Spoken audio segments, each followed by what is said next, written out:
ending up in the vertical position. They're all over the world. These fossilized trees are connecting all these different layers that they're telling us are different ages. So back in 1830, they started teaching the layers of the rock are different ages. And somebody swallowed that and started saying, oh, wow, well, then that means this Earth is millions of years old.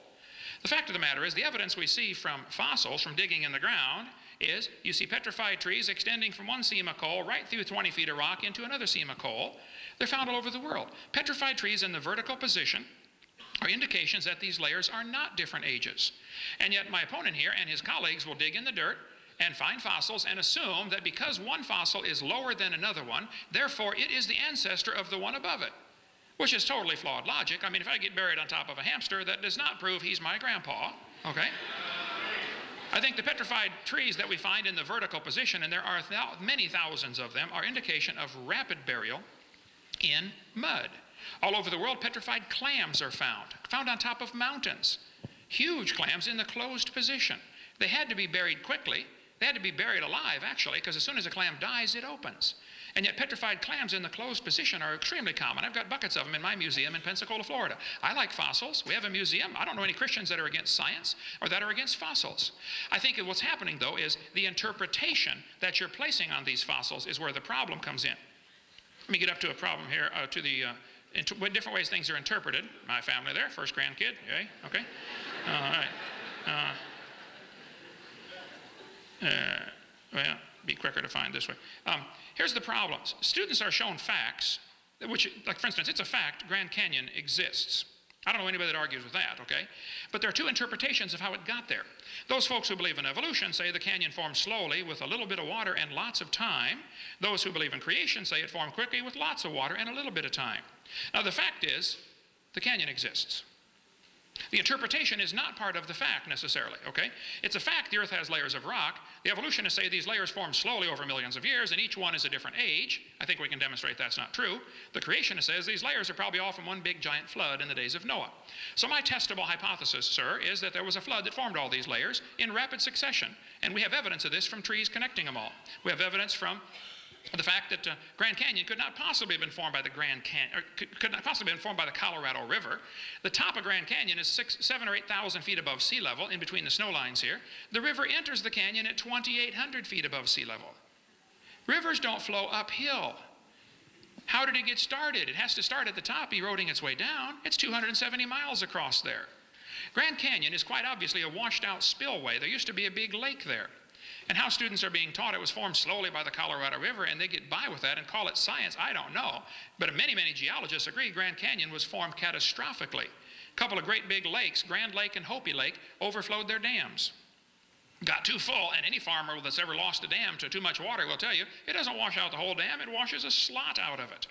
Washes a crack out of the middle someplace, and that's what happened with Grand Canyon. The top of the canyon's higher than the bottom. The river runs through the bottom. The top's higher than where the river enters by 4,000 feet. Rivers don't flow uphill. There's no way that river made that canyon. But yet students are taught Grand Canyon formed slowly over millions of years, and some of you are not checking the facts. I just encourage you students here, if you want to believe in evolution, that's perfectly fine. I don't care what you believe in. I'm going home tomorrow. But you believe whatever you want. But you need to examine the facts, the so-called facts that are being presented to you, because I'm telling you, I'm afraid some of you are being brainwashed and you're swallowing it.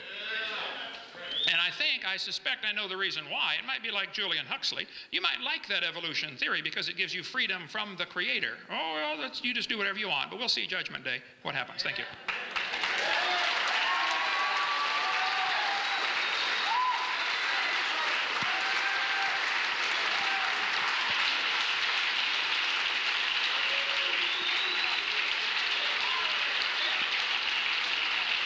Okay, everybody.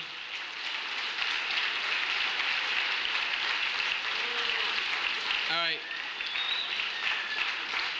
We're now going to move on to a 15-minute rebuttal from Dr. Weisenberg. Well, I have nothing else to confirm what I said about the creationist attitude about the facts. Look, what do we want? We want to have a lecture here about geology? Well, they'll bring in some geologists, right? We'll talk about, you know, the plate tectonics, and we'll talk about radioisotopes and measure radioisotopes. We'll talk about the actual fossils that are in those layers and how they in fact show a logical progression, historical progression They're history, a record of history, right? Now, I've been to fossil beds. He's probably been there. You know, it's really amazing to see, for example, you can go up the Catskills as I've been. There's fossilized coral reefs. I mean, there are coral reefs in middle New York State. Now, I can explain that from the combination of, plate tectonics and evolution. There's no problem. We have the data, we have the ages, we have the mechanisms. It's all there.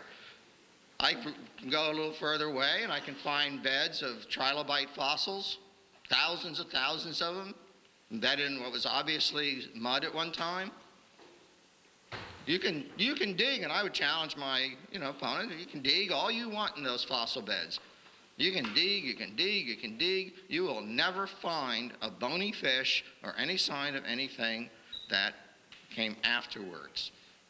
Okay? He talks about dinosaurs. The creationists love it because every now and then somebody will say they found a human footprint or something like that embedded with dinosaur fossils.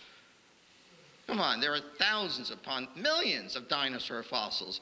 There are some 800, but the Dinosaur National Park thinks about 500 square miles or something. It's huge. And it's millions of dinosaur fossils and other fossils dating back to 100 million or so years ago. You won't find a trace of a human remain.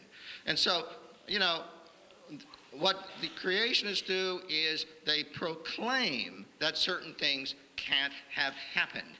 They say, oh, it doesn't make sense. It could not have happened. We've never seen this, right? And because they proclaim it, we're exposed to say, okay, we're just going to ignore all the evidence, ignore the geologists, ignore the physicists, ignore the chemists, ignore the paleontologists, because the creationists don't have the imagination or something, right?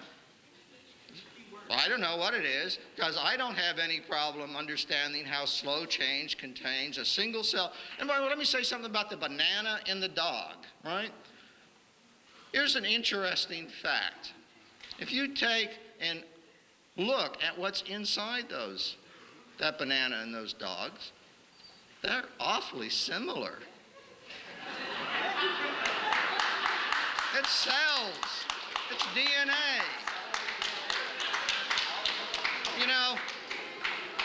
You can take a picture of a cell.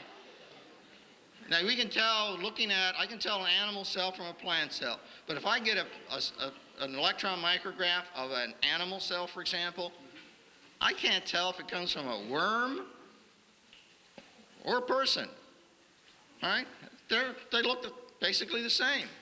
All right? The same parts. It's like, it's like saying if you've got a bunch of a Lego set, all you can build is what's on the package, right? The little label on the package that shows you can build a truck out of your Legos. No, you can build all kinds of things out of those Legos, okay? And the people who study this, who do the math, who do the computer programs, and in my imagination, I have no problem seeing how you can do that in slow steps. And it's been shown that you can, in fact, do that. And the historical evidence says that's what happened. Now look, this is the book I use in my class. It's a skinny little book because I didn't want my students to have to pay too much money. It happens to be